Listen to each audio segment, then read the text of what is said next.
Au Mali, à 6 mois de la tenue des élections présidentielles et législatives, les partis politiques se déploient en vue de gagner le maximum de voix. Certains acteurs politiques indépendants rejoignent des groupes politiques tandis que du côté des partis politiques, leur semblent aux alliances. Ceci en vue d'être suffisamment outillés pour ces élections selon certains experts. Tous exigent plus de fermeté sur le respect des dates prévues.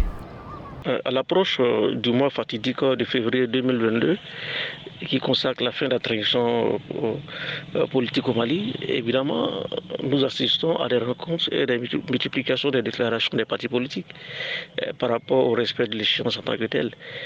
Donc techniquement, nous nous posons la question de savoir est-ce que février 2022 sera maintenu comme étant la date d'organisation du scrutin au Mali, à raison notamment des réformes politiques institutionnelles en cours liées au découpage électoral, de la création d'un organe unique chargé des élections, de la problématique du désarmement et de la réinsertion des anciens combattants, et également de l'adoption d'une charte, notamment de la bonne gouvernance électorale.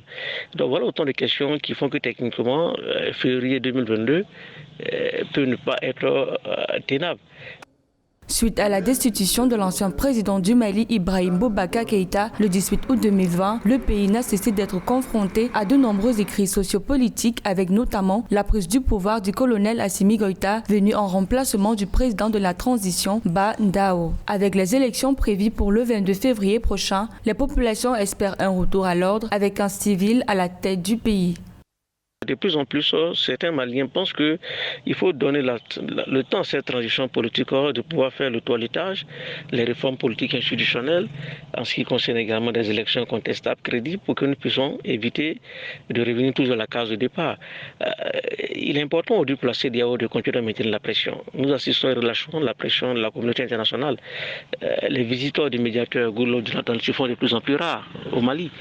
On voit que la communauté internationale est lassée, notamment par les incertitudes que cette transition politique donne.